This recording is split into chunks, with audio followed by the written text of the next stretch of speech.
Good morning, student. I'm your EV teacher Neelima Sharma from MB International School. I'm taking chapter 9 of the course BVR of class 4. So, open your book and take out page number 42. Now let's read. Early man wore animals' skin, leaves, and even barks of trees as clothes. These were either too hot for summer or not warm enough for winter. Gradually, human beings learned the art of spinning clothes. पहले के जो people थे वो अपनी body को cover करने के लिए एनिमल्स स्किन या एनिमल स्किन में जानवरों की जो खाल होती है उसके बोलते हैं leaves and even barks of trees as clothes, या पेड़ों की पत्तियां या बार्क में छालों का इस्तेमाल करते थे। लेकिन ये जो होते थे या तो गर्मी में काफ़ी गर्म होते थे या विंटर में ये हमारी बॉडी को इतना इनफ हॉट नहीं देते थे। Gradually human beings learn the art of spinning clothes. धीरे धीरे लोगों ने क्या करा, जो क्लोथ्स को बुनने यानी क्लोथ्स बनाने के जो प्रोसेस था उसको सीख लिया। Now fibres for clothes. Clothes are made of different types of fibers. A fiber is a long strand or thread of a particular material. Fibers are woven together to make clothes or fabric. There are two main types of fibers, natural and artificial or man-made. Yes, जो clothes होते हैं different types के fibre से बने होते हैं। Fibres क्या होती है, एक लॉन्ग स्ट्रैंड या एक लंबा सा थ्रेड होता है जो एक पर्टिकुलर मटेरियल का बना होता है। फाइबर्स को साथ में बुना जाता है किसी क्लोथ्स या फैब्रिक को बनाने के लिए। यहाँ पर आप टू टाइप्स के फाइबर्स पढ़ेंगे, नेचुरल एंड आर्टिफिशियल और मैन मेड। नेचुरल फाइबर्स जो कि प्लांट्स और एनिमल से मिलते हैं, एंड मैन मेड जो फाइबर्स होते हैं वो हम केमिकल से बनते हैं। Now first is natural fibers. Natural fibers are obtained from plants and animals. जो नेचुरल फाइबर्स होते हैं प्लांट से और एनिमल से मिलते हैं। इसमें हम पढ़ेंगे कॉटन, वुल, जूट, सिल्क। ओके, कॉटन और जूट होते हैं वो प्लांट फाइबर्स होते हैं जो प्लांट से मिलते हैं, जबकि एनिमल्स फाइबर्स सिल्क और वुल हैं जो कि हमें एनिमल से मिलते हैं। ये सब नेचुरल फाइबर्स होते हैं। Now first plant fibres. Cotton, it is the most widely used material for cloths. Cotton is obtained from the cotton plant. White and fluffy cotton balls are picked and sent to textile mills. At the textile mills, huge machines spin cotton balls into cotton thread. The thread is then woven into clothes. Cotton cloth can be easily dyed and washed. ये जो cotton होता है वो widely ज़्यादातर use होने वाला material होता है कपड़ों के लिए। कॉटन हमें कॉटन प्लांट से मिलता है, और जो वाइट और फ्लफ़ी कॉटन बॉल्स होते हैं उनको हम पिक तोड़ लेते हैं और उसके बाद टेक्सटाइल मिल में भेज दिया जाता है। और टेक्सटाइल मिल में जो ह्यूज मशीन होती है उसके अंदर इस कॉटन बॉल को स्पिन यानी बुनकर कॉटन थ्रेड में कन्वर्ट किया जाता है। The thread is then woven into clothes, और इस थ्रेड से फिर वो क्या कहा जाता है, क्लोथ्स बना लिए जाते हैं। Cotton clothes can be easily died and wash. जो कॉटन क्लोथ्स होते हैं उनको ईजली क्या किया जाता है, सुखा के वॉश कर लिया जाता है। Now jute. Jute is obtained from the jute plant. Jute is very coarse and it is mainly used for making bags, carpets and mats.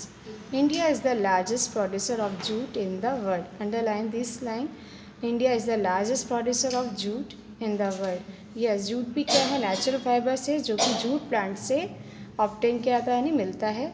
Jute एक कोर्सनेस थिक होता है, थिक क्लोथ्स होता है जो कि मेनली क्या जाता है, बैग बनाने में, कारपेट बनाने में और मैट्स बनाने में यूज़ किया जाता है। एंड इंडिया पूरे वर्ल्ड में जो लार्जेस्ट प्रोड्यूसर है जूट का, यानी सबसे ज़्यादा जो जूट होता है जो प्रोड्यूस किया जाता है वो इंडिया में ही किया जाता है। Now animal fibres. Silk and wool are the two most common animals fibres. मैंने आपको बताया नेचुरल फाइबर्स में वे फाइबर्स होते हैं जो प्लांट्स और एनिमल्स से मिलते हैं। प्लांट में आपने रीड करा कॉटन एंड जूट जो कि प्लांट से मिलते थे। Now animals fibres, they are also natural fibres and we get them from animals. तो silk and wool are example of animals fibers. Now first is silk. We get silk from the silkworm. हमें जो silk होता है वो कहाँ से मिलता है? silkworm. silkworm में इंसेक्ट होता है, एक एनिमल होता है जिससे हमें मिलता है. The silkworm feeds on the leaves of the mulberry tree. जो silkworm होता है वो मलबेरी होता है, एक शहतूत होता है. जो शहतूत का जो पेड़ होता है उसकी लीव से अपने आप को फीड करता है, यानी उससे वो अपना भोजन लेता है. The silk worm give out a long sticky thread from its mouth. जो सिल्क वॉर्म होता है वो अपने मुंह से एक लॉन्ग यानी लंबा स्टिकी चिपचिपा थ्रेड निकालता है. It wraps this thread all around its body to make a home for itself. जो ये थ्रेड होता है वो अपनी पूरी बॉडी के चारों रेप कर लेता है, जिससे अपना घर बनाने अपना खुद का घर बनाने के लिए अपनी बॉडी पे इसको रैप कर लेता है. This home is called a cocoon. COCOON. इस होम को हम बोलते हैं cocoon. The threads from the cocoon are woven to make silk clothes. जो थ्रेड होता है कोकून से, जो थ्रेड मिलता है वो वोवन यानी बुन लिया जाता है सिल्क क्लोथ्स बनाने के लिए. Now wool is also animal fibres. It is obtained from the fleece of sheep and other animals. जो वुल होता है वो शिप से या अदर एनिमल्स की फ्लीस होते हैं, जो उनकी बॉडी पे जो हेयर होते हैं उसको हम बोलते हैं fleece. FLEECE. The woollen hair on the sheep's body is first clipped. जो वुलन हेयर होते हैं उनकी शिप की बॉडी पे उसको पहले काट लिया जाता है. दिस इज़ कॉल्ड शीयरिंग, और इस प्रोसेस को हम बोलते हैं shearing. SHEARING. The coarse wool is then sent to a factory where it is washed, dried and spun into yarn. ये जो थिक वुल होती है उसको फिर फैक्ट्री में भेज दिया जाता है, जहाँ इसको वॉश किया जाता है, सुखाया जाता है और एक यार्न माने धागे के फॉर्म में इसको बुन लिया जाता है. वुल में B knitted by hand or on machine to make woolen clothes like pullovers, coats and shawls. जो वुल होती है उसको knitted माने बुन लिया जाता है या तो हाथ से या मशीन से वुलन क्लोथ्स बनाने के लिए, जैसे pullovers, quotes and shawls. Now you have read about natural fibers. These are plant fibers and animals. Okay, now we will read about artificial fibers. Fibers that are prepared artificially are called artificial or man-made fibers. Fibers जो कि क्या कहता है, जो artificially prepare किया जाता है उन्हें हम बोलते हैं आर्टिफिशियल और मैन मेड फाइबर्स. मीन्स जो हमें नेचुरल सोर्स से नहीं मिलते हैं उन्हें हम बोलते हैं artificial fibres. ARTIFICIAL FIBRES. Some artificial fibers are rayon, nylon, polyester and terylene. कुछ जो आर्टिफिशियल फाइबर्स हैं उनमें है rayon, nylon, polyester and terylene. ये सब आर्टिफिशियल फाइबर्स के एग्जाम्पल हैं. As artificial fibers are prepared with the help of chemicals, they are stronger than most natural fibers. जो आर्टिफिशियल फाइबर्स होते हैं वो केमिकल की हेल्प से प्रिपेयर किए जाते हैं और ये ज़्यादा स्ट्रॉन्ग होते हैं नेचुरल फाइबर से. Some animals like the fox and beaver have thick hair on their bodies. This protects them from extreme cold. These animals are killed for their fur, which is used to make coats and scarves. Say no to fur. जो कुछ animals होते हैं जैसे fox और beaver, जो जिसे हम बोलते हैं ऊद बिलाव, आपने सुना होगा, उनके जो थिक हेयर होते हैं उनकी बॉडी पे वो बहुत ज़्यादा ठंड से बचाने के लिए हमें प्रोटेक्ट करते हैं. तो इन एनिमल को उस फर को लेने के लिए उनको मार दिया जाता है. तो हमें ऐसे जो फर होते हैं उनको अवॉइड करना चाहिए. Now types of clothes. हम डिफरेंट टाइप्स के क्लॉथ्स पहनते हैं. तो people in different parts of the world wear different types of clothes. The choice of clothes depends on the following factors. जो डिफरेंट पार्ट्स में जो रहने वाले पीपल होते हैं वर्ल्ड में, वो डिफरेंट टाइप्स की क्लोथ्स पहनते हैं और जो क्लोथ्स की जो चॉइस होती है कुछ फैक्टर्स पे डिपेंड करती है. First, the weather determines the types of clothes people wear at different times of the year. People living in very cold countries wear thick woolen clothes during winter, while those living in warm countries wear light cotton clothes during summer. यह जो weather यानी मौसम होता है determined होता है कि हम किस टाइप के क्लोथ्स पहनते हैं तो डिफरेंट टाइम पे हम डिफरेंट टाइप के क्लोथ्स पहनते हैं साल में। पीपल जो बहुत ज़्यादा ठंडे कंट्री में रहते हैं वो थिक वुलन क्लोथ्स पहनते हैं, यानी जो वुल से बने होते हैं वो उस तरह के कपड़े पहनते हैं विंटर में। जबकि जो पीपल जो वार्म कंट्री में रहते हैं, गर्म देशों में रहते हैं, वो लाइट और कॉटन क्लोथ्स पहनते हैं समर के अंदर। Second, people wear different types of clothes depending upon the occasion. They wear special clothes on festivals and wedding. जो people होते हैं डिफरेंट टाइप्स के क्लोथ्स पहनते हैं ओकेज़न के अकॉर्डिंग। वे स्पेशल क्लोथ्स पहनते हैं फेस्टिवल पे और वेडिंग मीन्स शादी वाले सीज़न में क्या करते हैं, स्पेशल क्लोथ्स पहने जाते हैं। You wear your school uniform to school. Is there any special day in the school when you do not wear your uniform? Which is that day? What do you wear on that day? Some people like lawyers, police officers and soldiers wear uniform to their workplace. Thus, profession also decide the king of clothes. Kinds of clothes people wear. Yes, जब आप school जाते हैं तो school uniform पहनते हैं। क्या ऐसा कोई स्पेशल डे होता है स्कूल में जब आप स्कूल यूनिफॉर्म नहीं पहनते हैं? ये कौन सा दिन होता है? आपके कई बार स्कूल में जब एनुअल फंक्शन होता है तब आपको अलाउ किया जाता है कि आप स्कूल यूनिफॉर्म की जगह आप कोई से भी न्यू क्लोथ्स पहने हैं। What do you wear on that day? आप इस दिन क्या करते हैं, यूनिफॉर्म नहीं पहनते हैं और अलग अपने स्पेशल ड्रेस पहन के आते हैं। जैसे आपके बर्थडे पे आपको अलाउ करते हैं। कुछ पीपल जैसे लॉयर्स होते हैं, पुलिस ऑफिसर्स होते हैं, सोल्जर्स बने जो सिपाही होते हैं, वो अपने वर्क प्लेस अपने जो वर्क उनका जो प्रोफेशन होता है उसके अकॉर्डिंग अपनी यूनिफॉर्म को वियर करते हैं। इस प्रकार प्रोफेशन डिसाइड करता है कि पीपल किस तरह के कपड़े पहनते हैं। Now clothes in different parts of our country.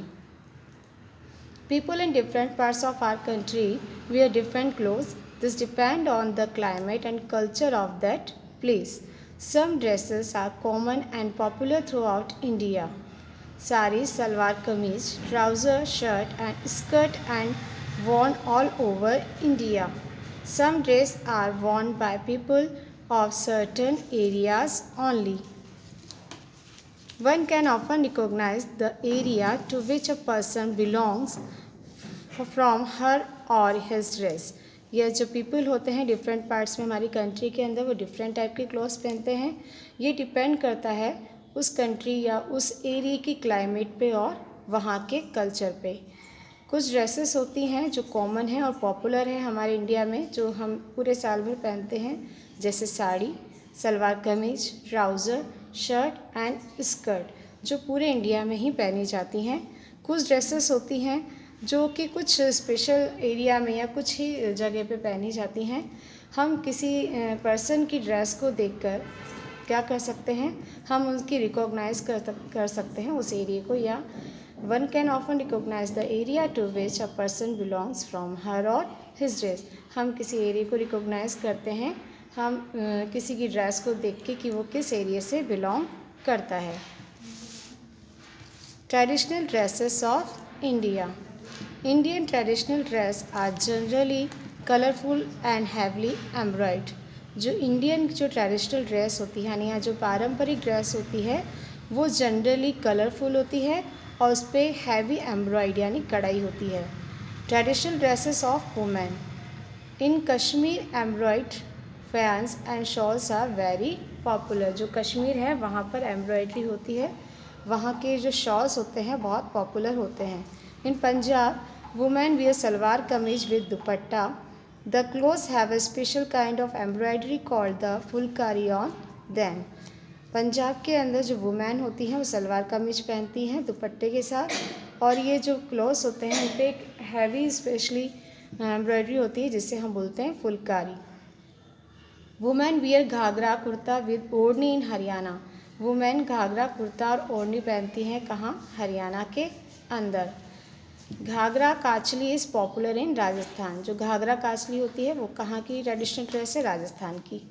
Lehenga choli is a common dress of women in Gujarat.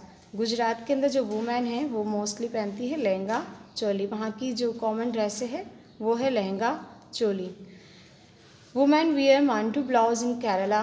In some parts of South India, women wear long skirt called pavadi.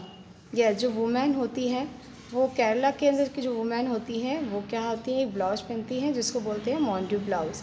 और कुछ पार्ट्स के अंदर, साउथ इंडिया के कुछ पार्ट्स के अंदर एक women एक लॉन्ग स्कर्ट पहनती हैं जिसे हम बोलते हैं पावादाई, PAVADAI।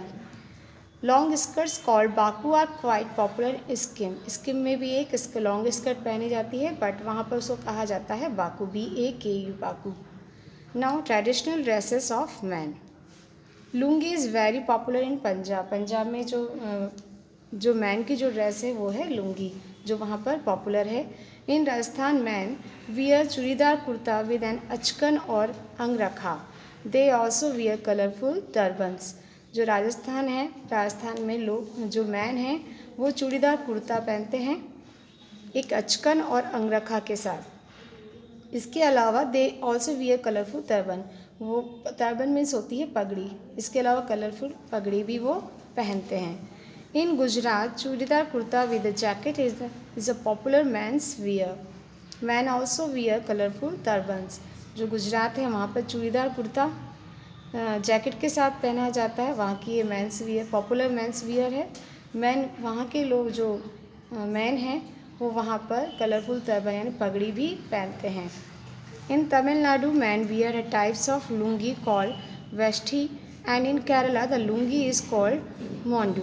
जो तमिलनाडु है वहाँ पर जो मैन है वहाँ पर एक टाइप की लुंगी पहनते हैं जिसको हम बोलते हैं veshti, VESHTI।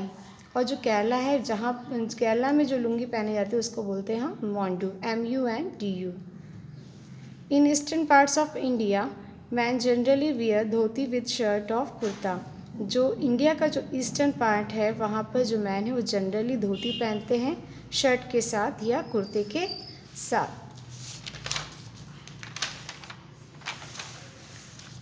Now take out page number 46, bookwork of this chapter. Question number A, fill in the blanks. First, silkworm feed on the leaves of the dash tree. Yes, answer is mulberry, MULBERRY. Yes, मैंने आपको बताया था जो silkworm होते हैं वो एक tree होता है जिसकी लीव्स मलबेरी लीव्स के ऊपर उससे अपना खाना लेते हैं।